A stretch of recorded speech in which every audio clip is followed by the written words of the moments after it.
My name is Konrad Styner. I'm a doctor of medicine. Tonight's story has the title, The Wild Intruder. Guardian of birth, healer of the sick, comforter of the aged.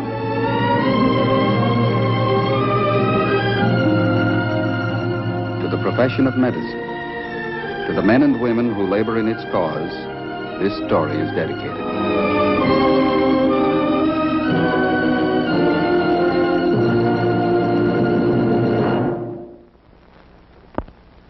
Our presentation tonight, the field of surgery. The object in point, a common glass slide. It contains a specimen of tissue from a human body. The case in point, Jane Agnes Caldwell. She's 22 years old. With the exception of the usual childhood diseases, she's never had a sick day in her life. At the moment, Jane is unmarried, but she's just about to change her status. Or she was until a few hours ago.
Dinner's ready. Smells good. Lamb stew, huh? Well, I'd better enjoy it now. I won't be getting it much longer. I forgot your napkin. Yeah, you know, I cut myself. It looks like it stopped now. Hey, what's the matter with your eyes? You ain't been crying, have you? No, it's the uneasiness, too. You know, I don't think I slept more than a couple of hours today. It's like I'm going to have to go back on the day shift, even though it means less money. Jenny, aren't you supposed to be dressed by now? Isn't Sam coming by for you? Uh-huh. You better hurry up. I set my clock for that boy. If he sees you looking like that, he might change his mind not to marry you after all. Oh, had a letter from Cousin Molly today. She can't get out in time for the wedding. Had the brass to want us to change it for a week after next. That's Cousin Molly for you, all right. She changed the time for her own funeral if it didn't suit her just right. I'll get your coffee. Hey, Janie. Where were you all afternoon? I didn't see you around. I had a headache. Went for a walk. Uh-oh. There's Sam. I told you.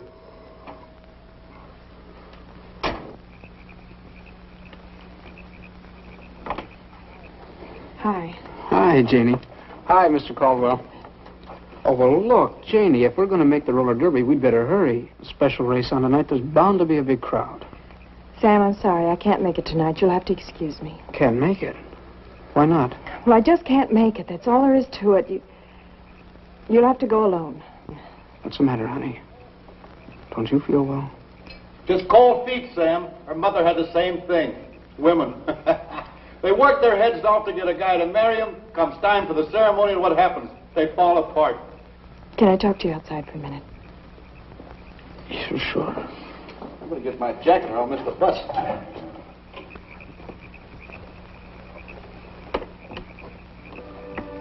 Janie, is there something wrong, honey?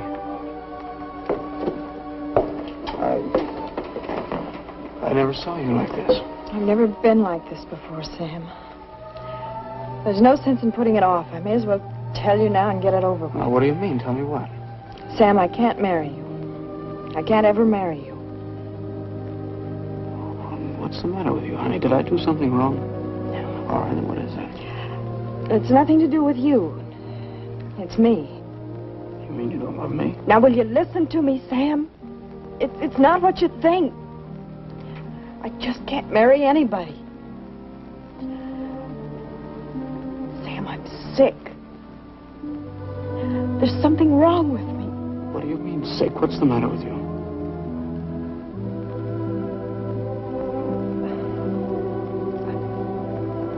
I've got a lump in my chest. What's it supposed to be? It's here inside my breast.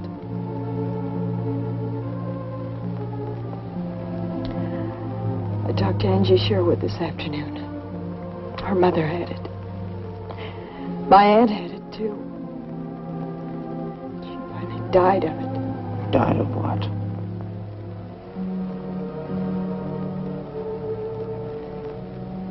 Cancer. Now do you understand, Sam? I've got cancer. Oh, no.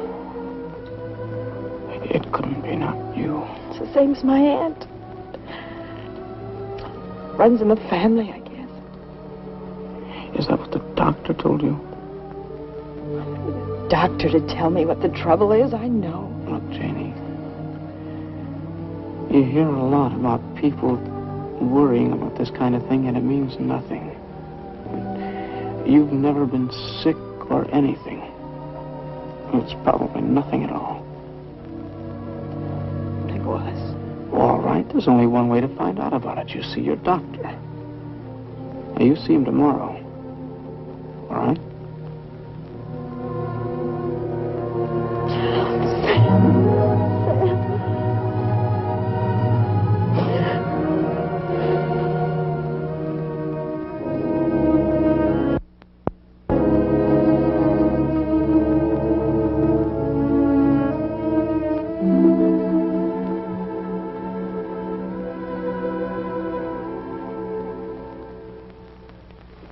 Oh, Jane, sit down, please.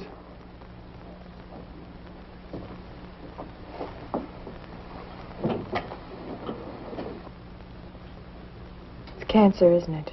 Now, you just relax, Jane. Right at the moment, we're not sure of anything, and we can't be until we do a biopsy. You'll have to operate. That's what happened to Angie Sherwood's mother. Now, there's no reason for undue anxiety, Jane. The lump is a warning sign. It may be either benign or malignant.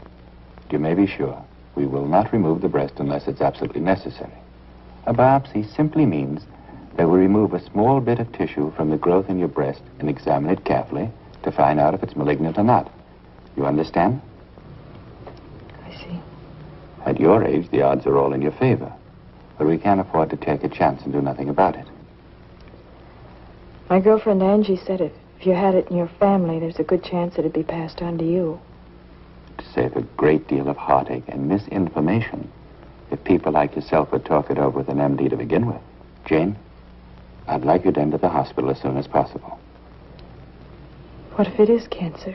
As I told you, the odds are in your favor. But we still can't afford to take a chance. Looked just like Angie's mother. I saw her once.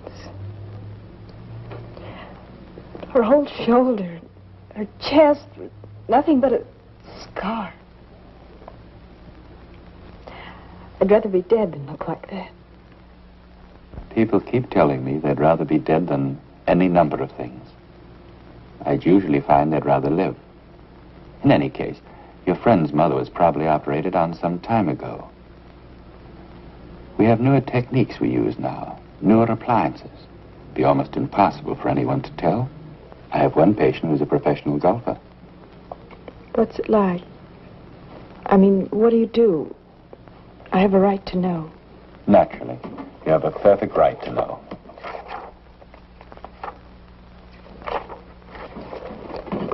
Now, your tumor is located just about here. Now, if it should prove to be malignant after the biopsy, that's the most favorable location for cure. Now, in case of cancer, we do what is called a radical mastectomy. We make the low incision here. But if it's just in the breast, why do you take out so much? Well, for one thing, Jane, carcinoma or cancerous cells usually follow the line of the lymph glands.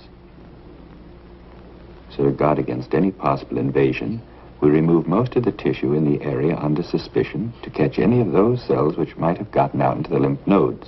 Now, with this technique, if people would come to us soon enough, we can destroy the trouble before it has a chance to get it. Well, now you know the worst that can happen.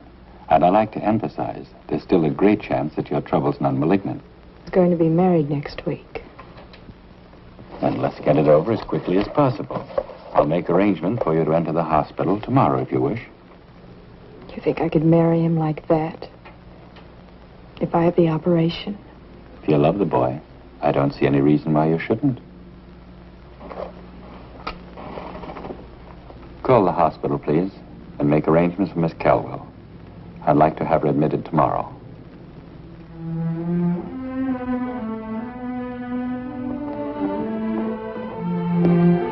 Nice place. Pretty swanky, I'd say.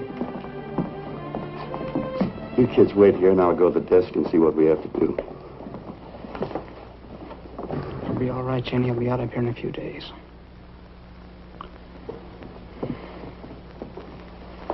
I'll be a week late. Make your cousin Maud happy anyway. Got the license all paid up for. We've got to go through with it. Sam, you understand how it is, don't you? I mean, if it is cancer, they're going to have to amputate. Sure, I know. I've thought it over, Sam, and I've made up my mind. If it does happen, I don't want to marry you. Look, Jenny. No, that's fine. I don't want to hear any more about it. If it happens, I don't want you to even come see me.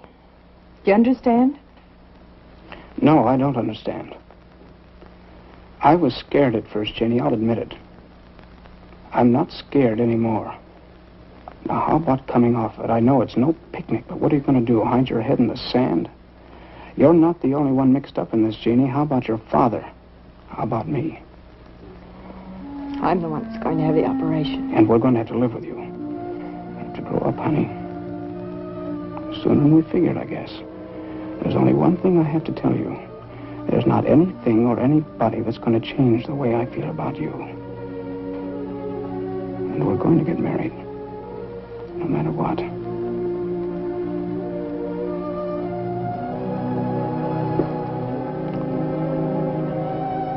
Thanks anyway.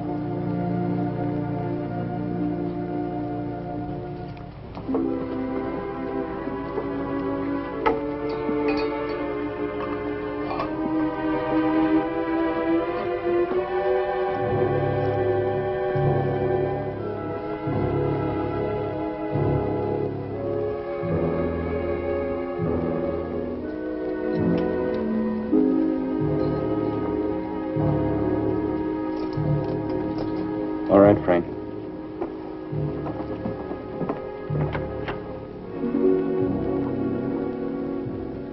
The tissue specimen is brought to the pathology laboratory.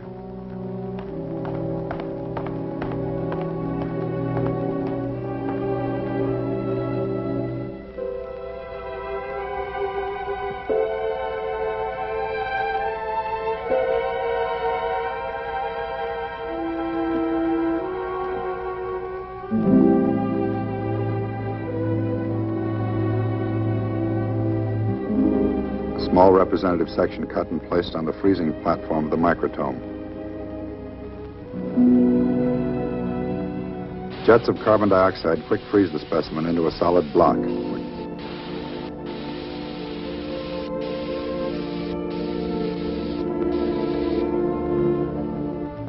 Is shaved by the cutting blade of the microtome into slices only 15 microns in thickness.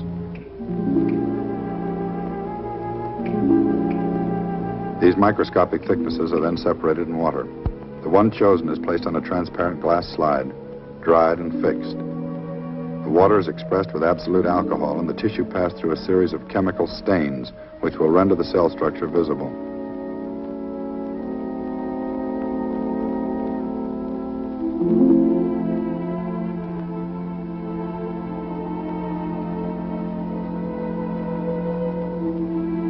Finally, a transparent cover plate is added, and the slide placed on the stage of the microscope. Through its lens, the basic structure of the cell is revealed to the trained eye of the pathologist.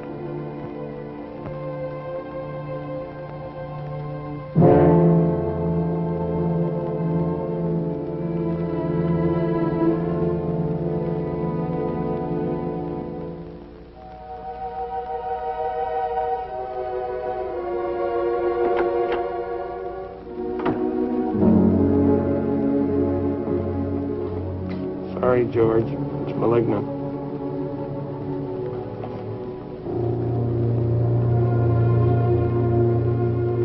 New gloves and gown. Redrape for a radical.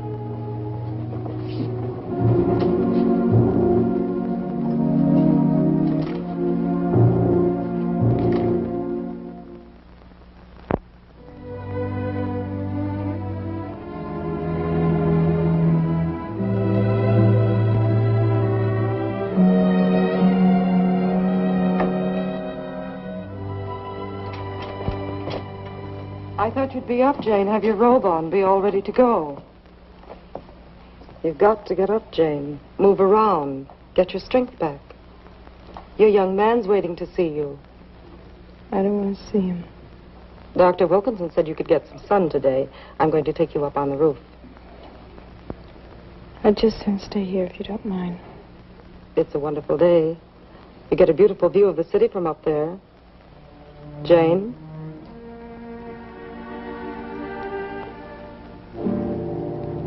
That might not be such a bad idea after all. I've never been up on the roof.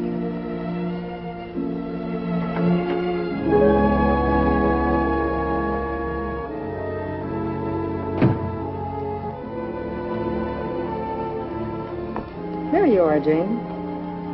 You see, isn't it lovely? Could I have a drink of water? I'm kind of thirsty. How about some nice orange juice? It's better for you. Yeah, fine. I'll be right back.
First clear day we've had this week.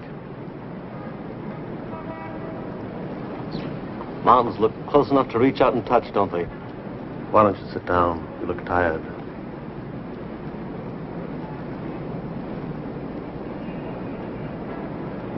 Guess we better close the door, huh? Makes an awful draft.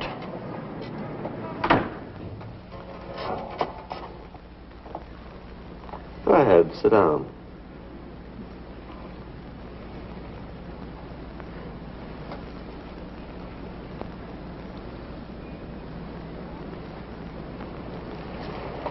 Mint?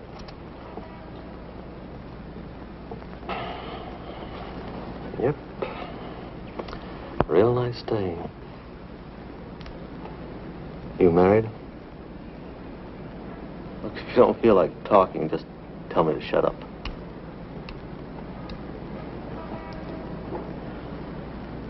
I was going to be married. Still planning on it? It's too bad. He said he wanted to marry me anyway. He was very noble about it. Aren't you the one who's being noble? I'm married. Got 2 kids. Don't think my wife feels she's making any great sacrifice. Got to take things as they come, that's all. Growing up's a process of learning the things you can't fight. How long did it take you to learn? It's not my first time around. This one's mechanical. Lost it about 2 years ago. There's a chance they might be able to fix up a leg for this one so I can walk. If not, well, I guess I'll just have to learn how to be a hot rod in a wheelchair. You mean it'll go on? Slow it down a bit. I'm sorry. Oh, I didn't tell you that just to get sympathy. Just thought maybe it might help. How did you find out about me? Nosy. Have you got it too? Oh, they call mine Berger's disease. See, there are still a lot of things worse than cancer. Diseases they can't even treat at all. I used to go with a German girl years ago, before I was married. She was a medical technician. Had a favorite quotation, Arabian proverb, I guess it was. I wept because I had no shoes. Then I met a man who had no feet. I used to think that was pretty good even when I had both of mine. You've got to make an adjustment that's difficult for a woman, especially a young woman. It's still not the end of the world. You know, a lot of people lead full lives with much worse conditions. It's not so much how life's presented to you as what you do with it once you've got it. Do you follow? I'll take that mint now. Good. Oh, by the way, who's your doctor? Dr. Wilkinson. George Wilkinson? Good man. I've seen a lot of his work. Great technique. You sound like a doctor or something. Surgeon. At least I used to be. Research now. Working on this. There's still a chance we might be able to beat it. Interesting race, anyway. Guess you must think I'm pretty much of a coward. No, not especially. A human being's a mixture of everything. Almost everybody has a bit of courage. A lot more than they ever have a chance to use. I don't think you'll have any trouble at all.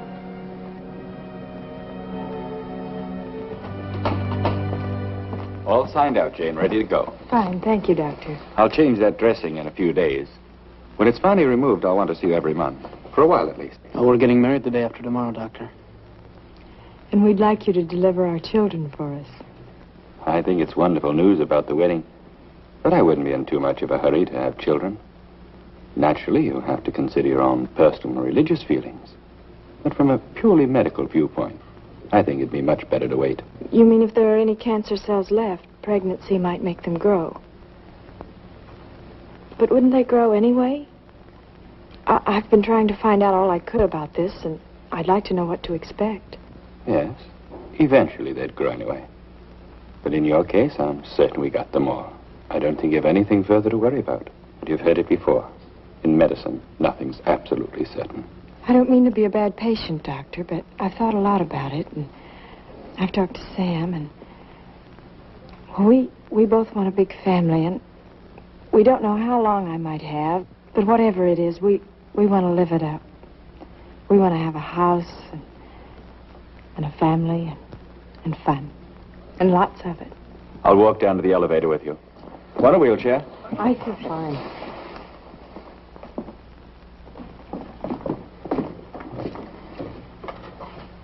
If all our patients were like you, everybody'd want to be a doctor. Hey, aren't you going to wait and say goodbye to me? Hi. Hi, George. So, this is the lucky day, the big day, huh? Yes, this is it. Dr. Kovak, I'd like you to meet Sam. Hello, Doctor. It's a pleasure, Sam. You're a lucky guy. Congratulations. Bye. Lots of luck to both of you. Thank you. Say, have you got that memorized? I wept because I had no shoes. And then I met a man who had no feet. Goodbye.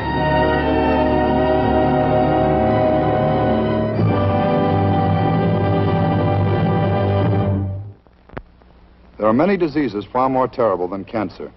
Diseases whose nature and treatment are both unknown. But the term cancer inspires a kind of paralyzing fear which can be more deadly than cancer itself. Delay in diagnosis is the difference between life and death. The cause of cancer is unknown. The treatment is known. That treatment must be violent sometimes, because cancer is a violent disease. But a scar is a small price to pay for a life.